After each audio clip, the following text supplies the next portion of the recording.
अस्सलामुअलैकुम रहमतुल्लाह। Welcome to makes life easy. Allah सुब्हाना ताला आपको सुख, सेहत और आसानियाँ अता फरमाए। आज मैं बीफ से यखनी पुलाव बनाने जा रही हूँ जो बहुत ही लजीज होता है, जिसे एक दफ़ा खा लें तो फिर आप इसे खाते ही चले जाएं। चलें जल्दी से इसे बनाना शुरू करते हैं।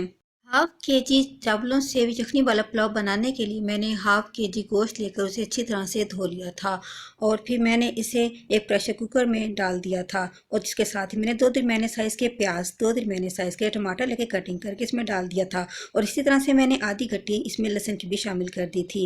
इनमें जो स्पाइसेस मैंने यूज़ किए वो भी आप नोट डाउन कर लें। इसमें मैंने 2 टेबल स्पून नमक और 1 टेबल स्पून से थोड़ा कम मैंने रेड चिली पाउडर इसमें शामिल किया है। हाफ टी स्पून मैंने हल्दी पाउडर इसमें ऐड किया था और 1 टेबलस्पून मैंने खुश्क धनिया लिया है। 2 से 3 मैंने लौंग लिए हैं और इसी तरह से मैंने 2 इंच का दालचीनी का एक टुकड़ा लिया था। 1 टीस्पून मैंने इसमें सौंफ को शामिल किया है। इसी तरह से 8 से 10 काली मिर्च के दाने भी मैंने इसमें ऐड किए हैं। 3 से 4 मैंने तेज़पात के पत्ते भी इसमें लिए थे। बड़ी इलायची मैंने 2 अदद लेकर इसमें शामिल कर लिए हैं। इन सबको मैंने मीडियम फ्लेम पर 1.5 लीटर पानी डालकर इसे पकने के लिए रख दिया है ताकि गोश्त अच्छी तरह से अंदर तक नरम हो जाए और इसकी अच्छी सी यखनी भी रेडी हो जाए। थोड़ी देर गोश्त पकने के बाद जब इसकी यखनी तैयार होने लगेगी तो फिर हम इसमें 2 इंच के बराबर अदरक को बारीक कटिंग करके इसमें ऐड कर लेंगे और उसको भी यखनी के साथ ही पका लेंगे। गोश्त अच्छा खासा नरम हो चुका है और इसकी यखनी भी अब तैयार हो चुकी है। एक बाउल में अब मैं एक छलनी को सेट कर दूंगी। इस सेट की हुई छलनी में अब मैं यखनी वाले गोश्त को और यखनी को इसमें डालकर इसमें से यखनी को अलग कर लूँगी और गोश्त में से जब यखनी सारी अलग हो जाएगी तो इस गोश्त को मैं किसी अलग बर्तन में निकाल लूँगी। गोश्त की इस यखनी को अब हम चावल बनाने के लिए यूज़ करेंगे। यखनी की मिक़दार हम इतनी रखेंगे जितना हम चावल बनाने के लिए पानी को यूज़ करते हैं।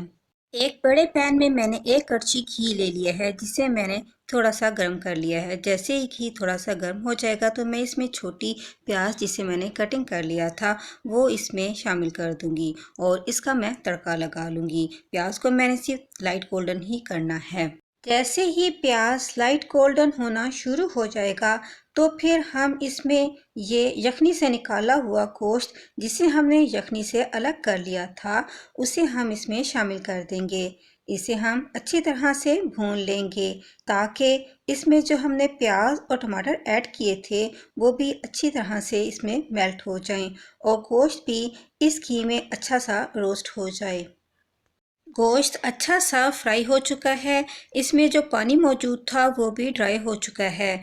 मैंने इस गिलास से चावलों को मैयर किया है। अब इसी गिलास से नापते हुए मैं चावलों से डबल यखनी गोश्त में शामिल कर लूँगी। यखनी ऐड करने के बाद मैं इसे 1 बॉयल आने तक पकाऊंगी। अगर आपकी यखनी की मिक़दार कम हो जाए तो इसे पानी मज़ीद शामिल करके आप यखनी की मिक़दार को पूरा कर सकते हैं। जैसे ही यखनी में बॉयल आने लगेगा तो फिर हम इसमें आधा किलो चावल जिसे मैंने आधे घंटे के लिए भिगो कर रखा हुआ था इसे मैं इसमें शामिल कर दूंगी। इसमें हमने सारे चावल ही डालने हैं। हमने इसमें से कोई चावल भी ज़ाया नहीं करने और एक दफ़ा अच्छी तरह से मैं इसे मिक्स कर लूँगी। अच्छी तरह से मिक्स करने के बाद मैं इसे 1 बॉयल आने तक पकाऊँगी। जैसे ही पुलाव में बॉयल आने लगेगा तो फिर हम इसमें 1 टीस्पून काली मिर्च का पाउडर, 3 ग्रीन चिलीज कटिंग की हुई और 3 से 4 सुर्ख मिर्च साबुत हम इसमें शामिल कर देंगे। साबुत मिर्चें ऑप्शनल हैं, ये इसलिए ऐड की हैं अगर किसी का मन चाहे कि वो तेज़ मिर्च खाना चाहता है तो उसे यूज़ कर सकता है। इसे हम 1 से 2 दफ़ा हल्के हाथों से चम्मच चला लेंगे। इस स्टेज पर हम इसका नमक भी टेस्ट कर सकते हैं। अगर हमें इसका नमक कम लगेगा तो हम इसमें मज़ीद नमक को शामिल कर सकते हैं। हमारे पुलाव में बबल्स आना शुरू हो चुके हैं। अब मैं इसमें 1 टीस्पून ज़ीरे का स्प्रिंकल कर दूंगी। ज़ीरा स्प्रिंकल करने के बाद मैं इसे 15 मिनट्स के लिए लो फ्लेम पर कवर करके दम पर रख दूंगी। 15 मिनट्स दम पर रखने के बाद हमारा यखनी पुलाव रेडी है। इसे हम हल्के हाथों से फ्लिप कर लेंगे ताकि इसमें जो कुकिंग प्रोसेस है वो रुक जाए। अब मैं आपको इसे डिश आउट करके दिखाती हूँ।